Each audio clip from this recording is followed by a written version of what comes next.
Hey folks, Triple Crown here, coming to you from Vancouver, British Columbia. This is a round 3 summary for the Allies, Operation Sire Blood. It was an exciting round 3, particularly for the Japanese. It was full Japanese sneak attack. I think every Japanese piece on the board moved. And when you're the Allied player and there's a successful Japanese sneak attack, there are 3 sneak attacks they get in combination with their other attacks. It is devastating, and it was for the Allies. Let's have a look at what happened. So the Calcutta crush, which at least I thought was going to happen in some of the comments on the turn 2, was others predicted as well. So the Japanese navies all sitting just off the coast of Calcutta. They were able to take Madras. What's this territory up here? Bangladesh, Calcutta, and I don't even know if they sustained a hit because the Allies do not return on the 3 battles that are designated as the Japanese sneak attack. So very successful. The FEC did do sort of a light retreat here to West Bengal, and now they've retreated to Kashmir with about 7 units. But yeah, Japan collected 23 IPP, which was all the FEC money. They were also able to go and take some of the Japanese money islands, Malaya, Hong Kong, Borneo. Got rid of the Dutch Navy over here. And yeah, but sometimes when Japan, heads everything down in this area of the board, well, that does open them up a little bit. So the KMT is sitting with 17 infantry here. Those black chips are 5 sitting in Yunnan. So which direction are they going to go? Are they going to head towards Siam? Are they going to head towards Hong Kong? The KMT did have a little bit of success. They killed 5 Japanese units over here sitting in Shanxi. 2 of those were paratroopers, but Japan stockpiled about 6 veteran infantry, a cavalry, an artillery, a mech. So they are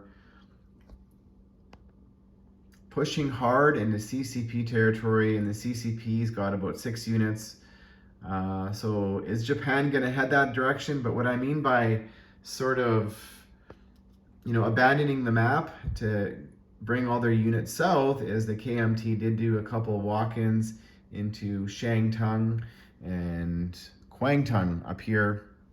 Now Japan is going to have a counterattack, but they currently have a lot of territory to make up if they're going to start to head towards the inner Chinese territory. Now, is this big stack of Japanese units, is it going to head south towards Sichuan and take out the KMT money? The Burma Road is now closed. But Russia did declare a war on the Japanese's turn, so they've got about 10 units sitting in Manchuria and northern Manchuria, and they brought a train. They built a couple of units back up here in Novosibirsk because if the Japanese decide to take out the CCP forces, they could head towards Novosibirsk, which is the Russian second capital. Over here, the Japanese could also, let's talk about Africa. Because it's pretty significant what could or couldn't happen next turn. So the Japanese has, I think it's like 9 transports there, or 10, I don't even know, 8, whatever, it's a lot. Maybe it's 7 transports. They can all get on and they can start heading towards the Middle East if they choose. And maybe the British decided to take control of the Italian territories in East Africa. Now the British Navy is pretty large, and should the Japanese Navy come for it, they would probably need the support of their aircraft over here in Siam. Is that going to get them to out of position? Now, what would happen here if it was sort of mutual destruction? Well, that would probably open up the Americans to start to come in, but it would definitely also give some advantage to the Italians. The Mediterranean is now clear of all British warships. So that is a decision that's going to have to be made by Hunt like David. I don't know what he's going to do.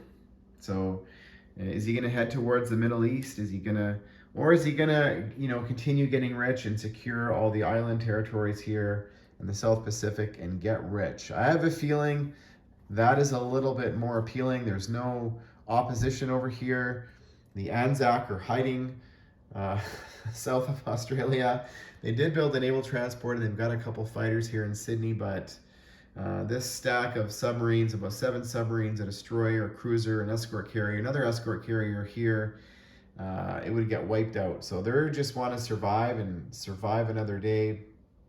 And why did the Anzac build a transport with no one to transport here in New Zealand? Well, that gave the Allies or the United Kingdom an economic boost of a national bonus of all of their Commonwealth nations, South Africa, Canada, Anzac, and UK. So that's almost a 10 IPP bonus per turn. So hopefully it'll survive so the United Kingdom can benefit from that. America's now sitting at 62 on their economy with the Japanese successful attack in Calcutta and also declaring war on the United Kingdom. So that gives the United States a 25 bonus. They rolled 12. I don't know what's going on the last 3 turns or last 3 times I've rolled for economy. It's all been 12. So we'll take that because this is a play test and that's right down the middle of the road. We'll go over here. There is some major back and forth happening between Valkyrie, between the Germans and the combined Finnish and German units. So, sorry, did I say German? I mean, Russian. Russia took it back and they paid a heavy price. They lost a lot of their air force. They lost, they did manage to kill the German naval units and Finnish naval units, so there's no more transport on the board over here. But they paid a heavy price, and in doing so, they've opened up Moscow now, which there's about 35 units, maybe a little bit more, ready to just punch.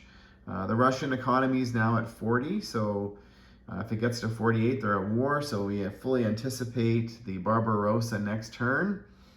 And at least the Russians are going to be able to hold on to one of their capital cities in Leningrad for maybe a turn or 2, given there's no transport on the board. There was a kind of a fun battle over here. There was a converted French battleship that turned German, so Churchill wanted nothing to do with that. It was going to head into the Med. It was sitting here off the coast of Gibraltar, so 2 British medium bombers came and they scored 2 hits, but they lost a bomber in the process. That is a fair trade-off for the British, who definitely did not want to see a German battleship lurking around the Mediterranean, especially with the size of their Luftwaffe. Over here, Canada built a transport, and they've got 2 transports sitting off of Scotland ready to perhaps do a landing maybe somewhere in Western Europe, or maybe head into the Nordic regions of Norway next turn. So we'll see what Canada does. The Americans didn't do a whole lot. They built nothing over here.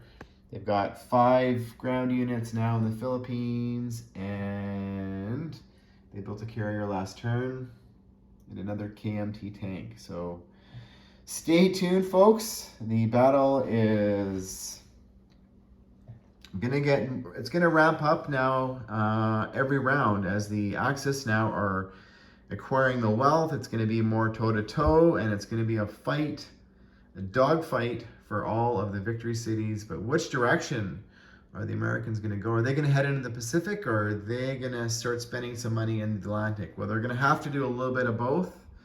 Otherwise, they're going to be surrendering a lot of victory objectives to the Axis. So thanks for watching, folks, and stay tuned for round 4.